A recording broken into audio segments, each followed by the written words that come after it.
I was scared that like, once I let my mom into my life, I thought she would tell my father and then she would then side with my father. And my father was clearly homophobic at the time.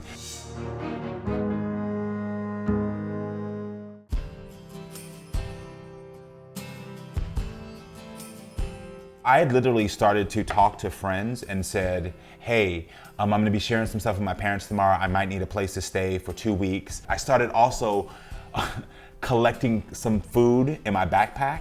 I went to a couple of my teachers and were like, hey, I think that I'm gonna be going on this family vacation. I'm gonna need my schoolwork for the next 2 weeks, because I was like, I don't know where my life is gonna be. So I started preparing for the worst. It was such a relief when she got on the phone and said, I love you. It took her maybe a minute and a half to like, after I said it, to like allow me to say what I need to say. And then immediately her first response, and I tell you, the load that was off my shoulders, it just felt like, oh my gosh, okay, I can breathe again. It was a weight, because I knew even if my father didn't see me for who I am and love me for who I am, at least I knew I had my mother.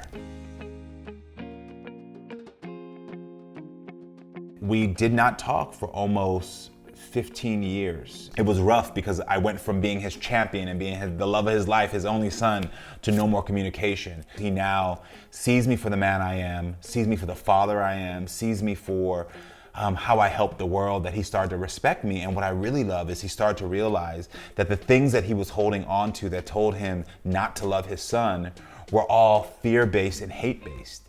And he had to release that. And he realized that he was accepting things from his culture, he was accepting things from his religion, that he now knows was not the actual word of God. It was not the actual way to treat your child.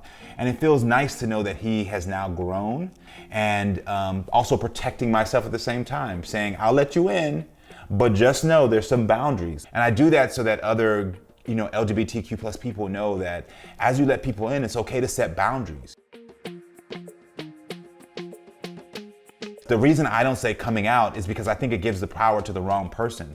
The power is actually yours to let people in when you want, when you're ready, to know you can set boundaries with people, to know that you can share what you want to share and let people in when you want. And if people were negative before, you don't always have to say, I'm ready just to accept you back in. You can set boundaries to let them in at your pace, at your level.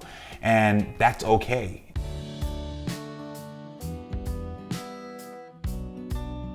So my oldest son, Jason, 3 years ago, started to identify as pansexual. And you would think, being a member of the LGBTQ plus community, that I would have known organically what that meant. And when he said it, I had no idea. And so I thought he was joking at first. And then I was like, okay, you're not joking. You're actually letting me into this part of your life. And I was like, well, how long have you identified as pan? And he was like, since I was 14. And I was like, what? You are 20-something years old now. Why didn't you feel like you could tell me? Like, this is Mr. TV Black Gay right here, right? You could tell me, I'm gonna be cool with it. And he was like, I just wasn't ready. It really put things in perspective. And it also put me back in a space of realizing, like, I need to do more work in education for myself as a member of this community. Like, I got comfortable as a member of this community thinking that I knew the experiences of everyone in my community and I knew it all. And what I realized is that I need to continue to educate myself and grow just as much as I need straight allies and straight people to understand and to grow, and different races to understand, and different religious people to understand. I need to continue to do the work and make sure I'm doing what I'm expecting other people to do.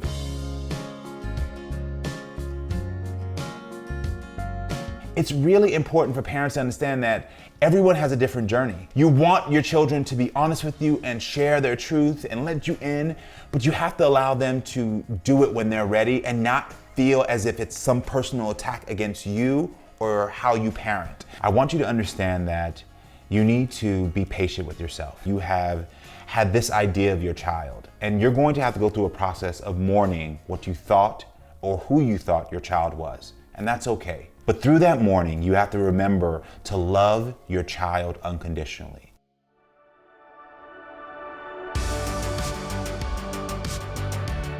I want you to know that whatever you're feeling right now is valid. But I also want you to remember that you are loved and you are supported. You can reach out to people like me, hit me up in my DMs. I will talk to you and share with you some support and some kind words.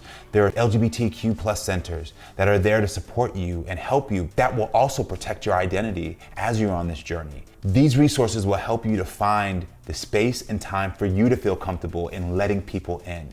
Because this is on your timeline, nobody else's. And understand that there will be sometimes people in your life who might have to step away so they can come back and love you how you deserve to be loved. There's going to be so many more people who are going to embrace you and love you. So just know you're not alone and that you are going to have the life you deserve.